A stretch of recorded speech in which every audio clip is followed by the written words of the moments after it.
Here's Breaking Bad, Season 5, Episode 14, or Season 5, Part 2, Episode 6. Probably one of the greatest episodes in TV history.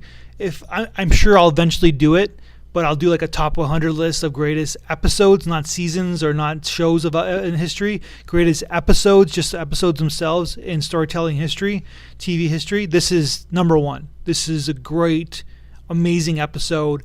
And we have two episodes left, and I don't know how they're going to top this one, but this was a pretty amazing episode. Thematically wise, the only important lie on the show, and there were lots of lies, almost as many lies as there were in Sopranos, but Sopranos, everybody was lying every single scene. But the only important lie on the show was the lie that Walt told himself, that he could keep things neat and tidy.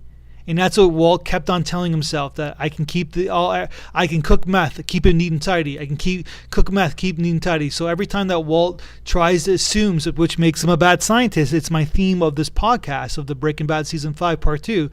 Walt is a bad scientist because he assumed that he can keep everything neat and tidy, which of course every time he tried to, it's actually twice as worse as they were. So it all blows up in this episode. Hank is dead. Gomi is dead. Well, Gomi, like, you kind of knew he was going to die eventually, but Hank dies, and you're like kind of like tragedy. There's like, because you didn't think, I knew that, and I said in the last episode I think Hank is dead, but you didn't want to see it. It was kind of tragic in a way. This is a guy you've been following for 5 years.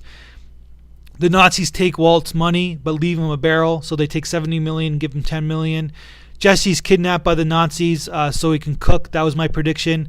I gave a big prediction when we were doing a reading of a play last week about my prediction on Walt, how about Breaking Bad's going to end, and I said that Jesse's going to get kidnapped by the Nazis and Walt's going to save him. Well, part one's there. Jesse gets kidnapped by the Nazis, so he's cooked. So I'm half right, but of course it always changes. Walter White Jr. knows that who Walt is in a stunning scene. A knife fight at the home between Walt and Skyler, where basically Skyler kind of like cuts Walt, and Walt takes off and kidnaps Holly, the baby, but basically he does give her back eventually. And the great baby close-up in storytelling history is the close-up of Holly, where she wants to see her mommy and she's left in the fire truck. Like, it just reveals what everybody's thinking in that moment, this sadness in this baby's face in the fire truck. And fire trucks are supposed to be fun for children. Walt's manipulating the police while talking to Skyler because he knows the police are listening, and basically tries to make sure that she isn't in the know. So Walt basically gets picked up in the car and will have a new identity, and we think he's going to New Hampshire, and we just want to know what's going to happen next. There's 2 episodes left. I have no idea what's going to happen. I'm blown away. This is creeping up the charts of the greatest TV show of all time. That is my review. Over and out.